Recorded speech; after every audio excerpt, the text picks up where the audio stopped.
All right, this is part 31 of Nos4a2. Above Gun Barrel, Colorado. Then he began to slow down. "What are you doing?" she cried. They had traveled less than half a mile down the highway. She looked back over her shoulder. She could see the dirt road leading to that awful house. "Dude," the kid said, "we need to get us some help. They'll have a phone right in here." They were approaching a pitted and cracked blacktop lane leading off to the right, and at the corner of the intersection was a country store with a couple pumps out front. The kid ran the bike right up to the porch. It died all of a sudden the instant he flipped the kickstand down. He had not bothered to put it in neutral. She wanted to tell him no, not here, this was too close to the guy's house, but the fat boy was already off and giving her his hand to help her down. She stumbled on the first step going up the porch and almost fell.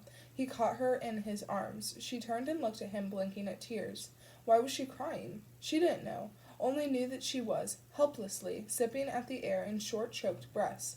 Curiously, the fat boy, Louis Comrie, just 20, a kid with a record of stupid crimes, vandalism, shoplifting, smoking underage, looked like he might start crying himself. She didn't learn his name until later. "Hey," he said. "Hey, I won't let anything bad happen to you. You're all right now. I've got your back." She wanted to believe him. Already, though, she understood the difference between being a child and being an adult. The difference is that when someone says he can keep the bad things away, a child believes him. She wanted to believe him, but she couldn't, so she decided to kiss him instead.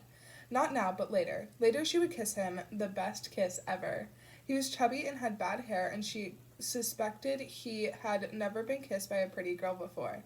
Vic was never going to be modeling in an underwear catalog, but she was pretty enough.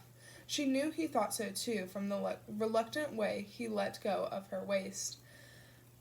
Sorry, that's really cute.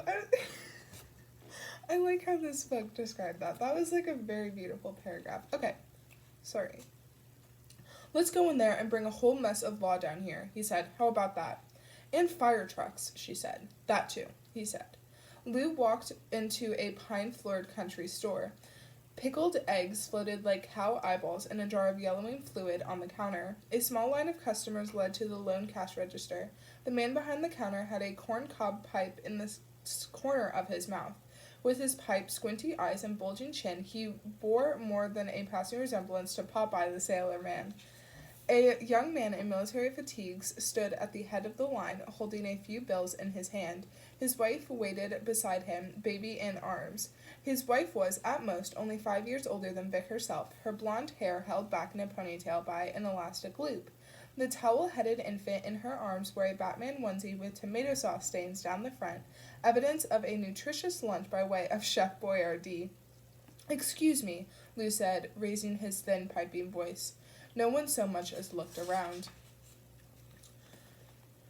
"Didn't you milk a cow once, Sam?" said the young man in fatigues. "It's true," said the guy who looked like Popeye, punching some keys on the register. "But you don't want to hear about my ex-wife again." That's so rude. The old boys gathered around the counter erupted in laughter. The blonde with the baby smiled indulgently and looked around, and her gaze settled on Lou and Vic. Her brow furrowed with concern. "Everyone, listen to me," Lou screamed, and this time they all heard and turned to stare. "We need to use your phone." "Hey, honey," said the blonde with the infant, speaking directly to Vic. The way she said it, Vic knew she was a waitress and called everyone honey or hun or darling or doll. "You okay? What happened? You have an accident?" "She's lucky to be alive," Lee said. "There's a man down the road had her locked up in his house. He tried to burn her to death. The house is still on fire. She only just got out of there. The fucker still has some little kid with him." Vic shook her head. No, that was not exactly right.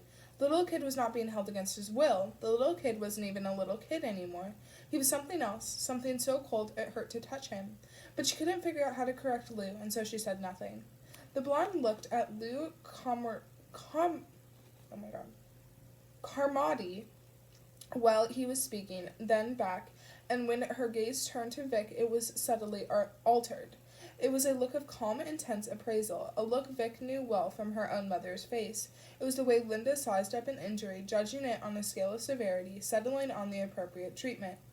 "What's your name, darling?" the blonde asked. "Victoria," Vic said, something she never did, referring to herself by her whole first name. "You're okay now, Victoria," said the blonde, and her voice was so kind that Vic began to sob. The blonde took quiet command of the room and everyone in it then, all without raising her voice or ever setting down her toddler. Later, when Vic thought about what she liked best in the woman, she always thought of the soldier's wife, of her certainty and her quiet decency. She thought of mothering, which was really another word for being present and caring what happened to someone. She wished for that certainty herself, that grounded awareness that she saw in the soldier's wife, and thought she would like to be a woman such as this, a mother with the steady, sure, feminine awareness of what to do in a crisis. In some ways, Vic's own son, Bruce, was really conceived in that moment, although she would not be pregnant with him for another 3 years. Sorry, oh my god, this chapter is making me feel a lot. Okay. Vic sat on some boxes to one side of the counter. The man who reminded her of Popeye was already on the phone, asking for an operator to give him the police. His voice was calm. No one was overreacting because the blonde didn't overreact, the others taking their emotional cues from her. "Are you from around here?" the soldier's wife asked. "I'm from Haverhill." "Is that in Colorado?" asked a soldier whose name was Tom Priest. He was on 2 weeks' leave and was due to head back to Saudi Arabia by way of Fort Hood that evening. Vic shook her head. "Massachusetts. I need to call my mom. She hasn't seen me in days." From that moment on, Vic was never able to work her way back to anything like the truth. She had been missing from Massachusetts for 2 days. Now she was in Colorado and had escaped a man who had locked her up in his house, who tried to burn her to death. Without ever saying she had been kidnapped, it became clear to everyone that this was the case. That became the new truth, even for Vic herself, in the same way she was able to persuade herself she had found her mother's bracelet in the family station wagon and not in Terry's Primo Subs in Hampton Beach. The lies were easy to tell because they never felt like lies at all. When she was asked about her trip to Colorado, she said she had no memory of being in Charlie Mannix's car, and police officers traded sad, sympathetic looks. When they pressed her, she said it was all dark. Dark like she had been locked in the trunk? Yes, maybe. Someone else wrote her statement. She signed it without ever bothering to read it. The soldier said, "Where'd you get away from him?" "Right down the road," Lou Carmody said, answering for Vic, who could not find her voice. "Half a mile away. I can lead you back there. It's out in the woods. Dude, they don't even get the fire trucks there pretty quick. Half the hill will be on fire." "That's the Father Christmas place," said Popeye, moving his mouth away from the phone. "Father Christmas?" the soldier said. A gourd-shaped man in a red and white checkered shirt said, "I know it. I've been by there hunting. It's weird. The trees outside are decorated for Christmas all year round. I've never seen anyone there, though." "This guy set fire to his own house and drove off?" the soldier asked. "And he's still got a kid with him," Lou said. "What kind of car is he in?" Vic opened her mouth to reply, and then she saw movement outside through the window in the door and looked past the soldier, and it was the Wraith, pulling up to the pumps, arriving as if summoned by this very question. Even from a distance, through a closed door, she could hear Christmas music.